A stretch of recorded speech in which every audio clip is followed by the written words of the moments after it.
Well, hello everyone, and welcome to my latest stat matchup. Now, this is another pre-rating era stat matchup, okay, between two Hall of Fame middleweights who never won the official version of a world title, but both were good enough and great enough to be inducted into the Hall of Fame. One is the great Jeff Smith, Jerome Jeffords, and the other is the St. Paul Phantom, Mike Gibbons. Yeah, big shout out to Random in the chat. Good to see you, buddy. So, these two great middleweight fighters, okay, are going to be matched. Shout out to Clash Royale Pro 698 in the chat as well. Good to see you guys. So, let us go to slide one of this matchup. Now, Jeff Smith, okay, beat 7 individual champions. We have to remember this isn't the alphabet era. Good evening, Martin. Good to see you, buddy. This is the single belt era, okay. The NBA and NSAC didn't really come to the fore until the early 20s. So Jeff Smith beat 7 individual champions. Mike Gibbons betters that with 9. When it comes to champions knocked out, Jeff Smith has a slight advantage, scoring 1 knockout over an individual champion to Jeff Smith's 0. And overall fights against champions, Jeff Smith more than doubles Mike Gibbons' total of 15, with a total of 33. Wins against champions, Mike Gibbons scores 12. That again is bettered by Jeff Smith's total of 17. And Jeff Smith also has that 1 KO against champions. So yeah, I may change that on future stat matchups because someone was a bit confused what it meant, what the difference was. And the champions knocked out is individual names. The KOs against champions is total KOs against champions, because of course fighters can score 2 or 3 KOs against one fighter who was a champion. So yeah, I may look at changing that. But at the moment, Jeff Smith is advantage on this slide. He also fought way more rounds against champions, 373 to Mike Gibbons' 140. Wins against champions in title fights, obviously, with no title fight wins between these two fighters. It is a tie on 0. And the overall percent of their career fights where they fought champions, Mike Gibbons scores 11%. Jeff Smith betters that with a total of 18%. Now, the champions they beat, the different champions they beat, okay, in their careers, the amount of weights those champions won titles in for Jeff Smith is 3 and Mike Gibbons 3, so another tie. Big shout out to Bruce Gass in the chat. So for the first slide, there's a few ties there, but Jeff Smith has won more of them other than overall champions beaten in pretty much everything else except the drawn stats. Jeff Smith has won. So on to our next slide, okay, which is Hall of Famers. Now, overall Hall of Famers beat again. Mike Gibbons has the advantage as he beat more individual champions than Jeff Smith. He's also beaten more individual Hall of Famers, beating 7 to Jeff Smith's 4. Now, Hall of Famers knocked out is a tie. Neither Smith nor Gibbons scored a knockout over a Hall of Famer. Overall fights against Hall of Famers is slight advantage Jeff Smith. He had 21 fights against Hall of Famers. Mike Gibbons has a total of 19. But when we go to wins against Hall of Famers, it swings back Mike Gibbons' way. So Jeff Smith has more overall fights, but Mike Gibbons scored 11 wins against Hall of Famers to Jeff Smith's total of 4. KOs against Hall of Famers, with no Hall of Famers knocked out. There are also no KOs against Hall of Famers, so that is a tie on 0s. Rounds against Hall of Famers for Jeff Smith, it is 230 to Mike Gibbons' 193. And wins against Hall of Famers in title fights, like with the champions, they had no title fight wins, so that is a tie on 0. Now, overall percent of their career fighting Hall of Famers, Mike Gibbons wins this one. 14% of his career total was fighting Hall of Famers compared to Jeff Smith's 11%. So that is definitely more of a mixed bag slide. Mike Gibbons does better on this slide, aside from the 2 ties on Hall of Famers knocked out and wins against Hall of Famers in title fights and overall KOs against Hall of Famers. Mike Gibbons scores a number of points on that slide. So going on to the rated opponent slide, we have partial ratings, okay, for both men, but not the full ratings, so I cannot in good faith match them knowing that we don't have their full numbers available. So rated opponents we will skip by. Going on to our next slide, finishing the rated opponents again without the equal, fair, full information. It's not fair to match them. But going on to the rest of the slide in knockouts, okay, Jeff Smith scored 48 knockouts in his career. That betters Mike Gibbons' tally of 38. Jeff Smith also scored more KOs in 3 rounds, scoring 27 to Mike Gibbons' 15.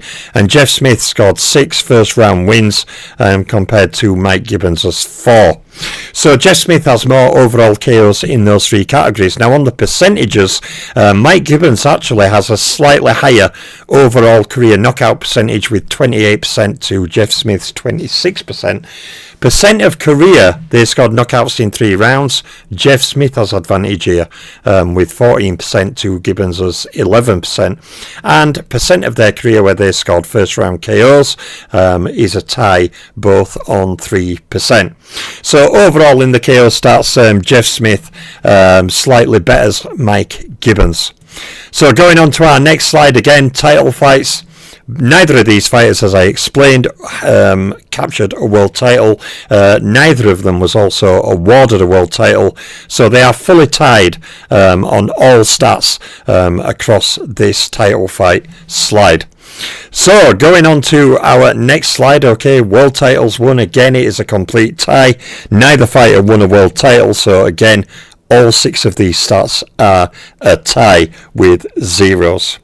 So rapidly moving on, okay, to ratings, another tied slide. You know, I may think about it really. I may figure out a pre-rating era stat matchup, you know, where I can specifically focus on the things from the pre-rating era. Maybe better. You know, this is a kind of standard one for all. And many more matchups will come, of course, in the rating era as well. I'm already planning another one between 2 great heavyweights, both from the rating era. So that will be a mouth-watering matchup for sure. So on the ratings again is not applicable due to us not having full information. So going on to pound for pound rankings, okay, so who has advantage here? Now, being top 10 ranked pound for pound, okay, is advantage Mike Gibbons. He was rated in my all-time rankings for 5 years, Jeff Smith for 3 years. Mike Gibbons was pound for pound top 3 rated for 1 year to Jeff Smith's 0, and Mike Gibbons was also a former pound for pound number 1 rated fighter, Jeff Smith is also a 0. So in overall years of ranking as a pound for pounder, Mike Gibbons has advantage. Now, fights against pound for pounders. In overall fights against pound for pounders, Jeff Smith slightly edges the overall fights with 29 to Mike Gibbons' total of 28. Fights against pound for pound top 3 fighters, again Jeff Smith wins this one, having scored 23 fights against top 3 fighters pound for pound compared to Gibbons' 17. And Jeff Smith also has more fights against pound for pound number 1 fighters with 11 to Mike Gibbons' 5. Now, another interesting twist, a bit like on a number of slides ago. In overall fights, Jeff Smith has more. When we go to the winning category, it swings Mike Gibbons' way. In overall wins against pound for pound fighters, Mike Gibbons scores 19 wins to Jeff Smith's 12. Wins against pound for pound top 3 fighters, again it's advantage Mike Gibbons. He scored 12 wins to Jeff Smith's 7. And Mike Gibbons also scored 4 wins against pound for pound number 1 rated fighters, compared to Jeff Smith's total of 1. KOs against pound for pound fighters again goes to Mike Gibbons. He scored 2 KOs against pound for pound fighters compared to Jeff Smith's total of 1. So going on, okay, to more pound for pound stats. Overall rounds against pound for pounders, advantage Jeff Smith. He fought 321 rounds against pound for pound fighters compared to Mike Gibbons' total of 264. Now, individual pound for pounders beat by name, okay, again it's advantage Mike Gibbons. He beat 11 individual pound for pound fighters compared to Jeff Smith's total of 9. And pound for pound fighters knocked out individually, Mike Gibbons stopped 2, Jeff Smith has 1. In pound for pound wins in title fights, with neither fighter having a title fight win, that is a tie on 0. And wins against pound for pound rated fighters the year they fought them. So these are wins against fighters who ended up being top 10 pound for pound in the year that these guys beat them. For Jeff Smith it is 4 wins, and Mike Gibbons it is 3. So on we go, okay, to the final slide covering the current rated opponents, therefore obviously not factoring that. In fact, what I've had a quick thought, what I'll do is on future stat matchups, what I'll do is I just won't include the slides that are not applicable to pre-rating era. So instead of showcasing slides like this, or the rating slide, or the rated opponent slide, what I'll do is I won't include them slides on the stat matchup. I'll just upload the slides that have the corresponding stats on. So there won't be any slides through the video where there's any, nondescript slides. I think that's what I'll do. On the Greg Langford stat matchup I've got ready, that's what I'll do. I'll just put the slides up where there are actually matching stats. So going on to the scorecard for this stat matchup, okay. Jeff Smith won slide 1, scoring 6 points to 1. Mike Gibbons edges slide 2, scoring 3 points to Jeff Smith's 2. Slide 3 is not applicable, not being scored. Slide 4, Jeff Smith scored 4 points to Mike Gibbons' 1. And slide 5 and 6, okay, featuring title fight records and world titles. Of course, neither fighter scored any points on that. And slide 7 was not applicable. Slide 8, okay, was scored by Jeff Smith, okay, he scored 3 points. Mike Gibbons, though, betters Jeff Smith with a total of 7 points. And the final slide, slide 9, being scored. Both fighters tie that slide 2 points each. And slide 10, of course, current rated opponents beat that year, is not applicable, not being factored. So the result of this stat matchup, okay, again, pre-rating era stat matchups result in lower numbers. So Jeff Smith actually narrowly edges this stat matchup, okay, scoring 17 points to Gibbons' 14 points. Yeah, I think what I'll do next time is I think the slides that are not being matched for pre-rating era fighters, I just won't include them. So every slide I showcase will be the scoring slides. But Jeff Smith slightly edges this one. When you look at the numbers, it seems clear that Mike Gibbons had a better overall success rate, because in like pound for pound fights, Hall of Fame fights, Smith had the advantage, but Mike Gibbons actually had the much bigger winning element. That is not being factored in this video, but it is a factor when you look at fighters' careers, for sure. Mike Gibbons had less fights against pound for pounders, but scored more wins. He had a winning record against pound for pounders, whereas Jeff Smith did not. Both of these fighters are great middleweight fighters. Both of these fighters, in any alphabet era, both would have been world champions. They are both worthy Hall of Famers in my mind. And both be an incredible list of names. Now, just before I go, I have some more announcements to make, okay? So, as people know, I covered the pound for pound fighters of the decade on race bar graphs, okay? The growing charts that count with the timer. I also covered all 17 divisions, okay, based on the same precipice, okay, the top 10 scoring fighters by decade across all 17 divisions. I still can't believe I got all them done so quickly. But as well as the stat matchups, as well as the career videos, and as well as the top 1,000 videos I'm getting ready, although that won't come until another 6-7 months down the line, 6 months down the line probably. I'm getting them videos ready now, so when I come time to do it for the first time ever, all the videos will be ready, so I can just upload them. I am now looking at other kinds of videos. I'm considering, okay, a year-by-year resume matchup. So this ain't going to be a stat matchup. This is going to be matching two fighters going year 1 as a pro, year 2 as a pro, year 3 as a pro, matching their resumes against each other. I'm also looking at creating tier lists, okay? So I'm looking at creating tier lists. I'm not sure on what topics I'll focus the tier lists, but if I can create a tier list and upload videos on certain tier lists, I will create a playlist for that. These are things I'm looking at. So I'm looking at tier list videos. I'm looking at year by year resume comparison. No stat numbers, not like that. It's purely which fighter has the greater resume, going by who they beat year by year. Okay, and each year will be like a round. Okay, so like Harry Greb and Jack whoever I match up, It will be year 1 as a pro, who did better, they win that one. Year 2 as a pro, who did better, they win that one. Culminating to a score at the bottom. So that will be fascinating. I can match fighters across any era, because unlike with stats, where some fighters don't have all the stats due to being pre-rating era, like if I did a Mysterious Billy Smith and Emil Griffith matchup, Emil Griffith is fully rated era, so he has all the stats available. Mysterious Billy Smith doesn't have, the ratings, how he were rated. He doesn't have the rated opponents. But the resume one is for every fighter across every era. So yeah, they're my next 2 things I'm looking at. Potential resume matchups year by year, and tier lists. The tier list where you get the A to E and your Bob fighters in, explain your decision. I'm considering looking at tier lists. I'm going to be again looking over it next week, looking at that and seeing if I can make that work, seeing if I can factor boxing topics into tier lists. That would be fantastic. More work, BL, don't forget to breathe. Clash Royale Pro. Where do you rank McVeigh at heavyweight? I rank him highly. He's top 20 rated. I have before rated him at 8th, 9th. I think based on his overall resume, with the wins over Jeanette, the wins over Langford, the wins over Wills.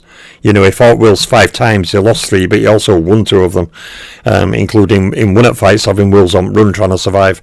McVeigh was a major heavyweight. He's also got the knockout wins over Denver and Mine. He also beat a lot of other good fighters, coupled with those wins over Wills, Jeanette, Langford. He never beat Jack Johnson, but his 3 fights with Jack Johnson were all in his first 12 pro fights. Jack Johnson was much more experienced. Now, when McVeigh had been a pro for 60 fights, Johnson didn't want to know, because McVeigh was experienced, then he wasn't green anymore. So I rate McVeigh quite highly as a heavyweight. I had a debate with who I now call the Google researcher, because he were trying to pull apart Greb dodging being dodged by Carpentier, which is factually true. He tried telling me, oh no, he didn't avoid Greb because he had 2 fights signed. I said, who were 2 fights? I already knew what fights he were on about, Marcel Neal and Joe Beckett. But I pressed him, he wouldn't answer. And then I said, well, he didn't have any fights signed. And he later fought Siki and got his butt handed to him. So then he tried changing it to, no, he had a fight signed with Siki. When I challenged that and said no, he didn't, then he changed it to, he had a gentleman's agreement with Siki. There were no official deal. I'm like, forget it, mate. Forget it. Stop trying. But I think he quoted to me Wikipedia or Google. I'm like, go away. You're supposed to be a boxing authority, and yet you're quoting. So I call him Google researcher now. And there's no wrong with Google. You can find many fantastic things about Google. He downplays McVeigh and makes out he would struggle to beat Johnny Paycheck, who Joe Louis fought. He would not be able to beat fighters like Bob Pastor, Arturo Godoy, Gusto Razio. Apparently McVeigh is incapable of even competing and beating those fighters. But yeah, I rate McVeigh quite highly. So yeah, as well as this stat matchup, that's what I'm considering. I have a few other buns in oven, as they say. But those are 2 main ones I'm looking at. A year-by-year resume matchup and tier videos, tier lists. So I will work on the tier list idea, see if I can come up with getting it working. And if I do, I'll start a playlist and occasionally do tier videos, which will be just a bit more in-depth discussion while I rate fighters for whatever things A to E.